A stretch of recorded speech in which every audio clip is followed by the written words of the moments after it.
राधे कृष्णा। ओम नमः शिवाय।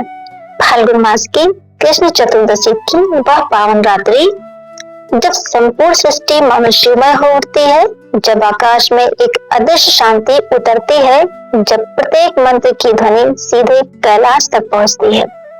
शास्त्रों में कहा गया है कि महाशिवरात्रि की रात्रि स्वयं भगवान शिव अपने भक्तों के समीप होते हैं और उनकी सच्ची पुकार अवश्य सुनते हैं। शिव पुराण में वर्णित एक अत्यंत मार्मिक प्रसंग इस सत्य को प्रमाणित करता है। तो ये सुनते हैं प्राचीन कथा। प्राचीन काल में चित्रभानु नामक एक शिकारी रहता था, जो जानवरों का शिकार करके अपने परिवार का पालन पोषण करता था।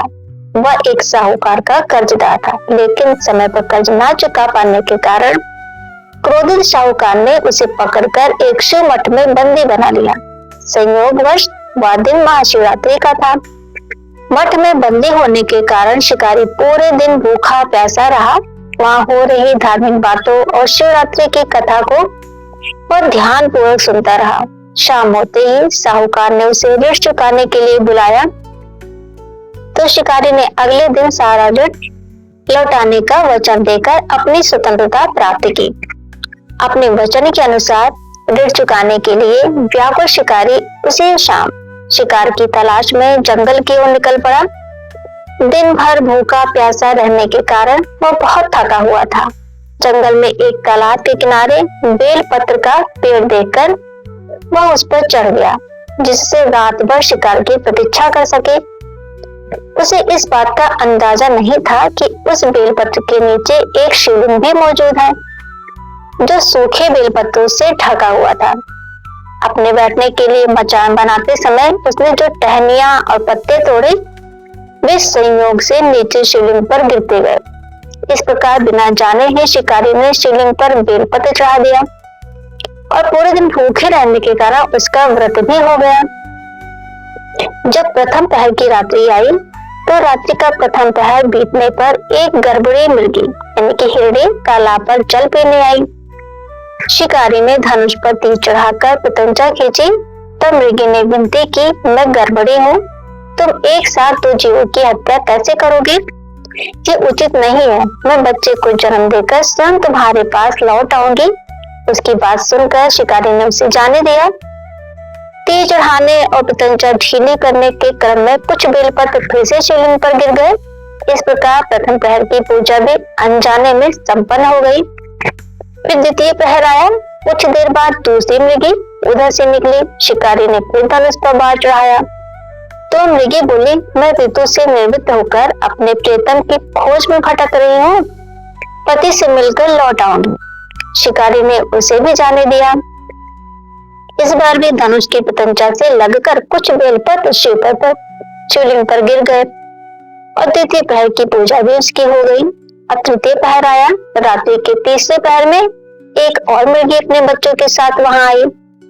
शिकारी के तीर छोड़ने से पहले ही मृगी ने प्रार्थना की कि वह इन बच्चों को इनके पिता को सौंपकर तुरंत लौट आएगी। शिकारी को उसकी ममता पर दया आ गई और उसने उसे भी जाने दिया।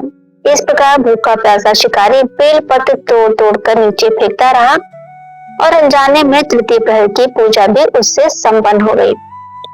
जब चतुर्थ पहर आया, सूर्योदय से पूर्व अंतिम पहर में एक हष्ट पुष्ट मृग उधर से आया। शिकारी ने सोचा कि अब इसका शिकार करके ही दम लूंगा। मृग ने विनम्रता से पूछा, यदि तुमने मुझसे पहले आई 3 मृगियों और बच्चों को मार डाला है, तो मुझे भी मार दो, अन्यथा मुझे भी उनसे मिलकर आने का अवसर दो। मैं उन सबके साथ लौट आऊंगा।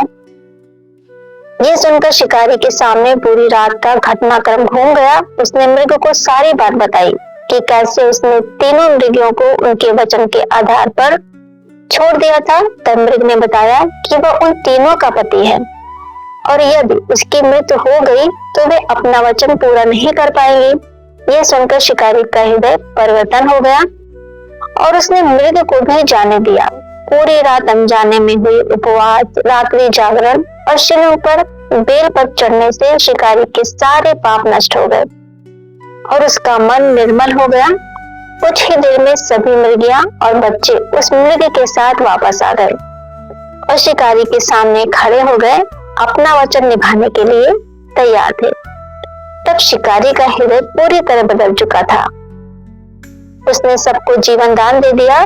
भगवान शिव उसकी इस भक्ति और मन की निर्मलता से अत्यंत प्रसन्न हुए और उसे मोक्ष तथा शिवलोक प्राप्ति का वरदान दिया। कई कथाओं के अनुसार यही शिकारी आगे चलकर त्रेता युग में निषादराज के रूप में जन्मा। तो सोचिए, जिनसे भगवान श्री राम ने मित्रता की थी। यह कथा हमें सिखाती है दोस्तों कि महाशिवरात्रि की रात्रि कितनी पवित्र है।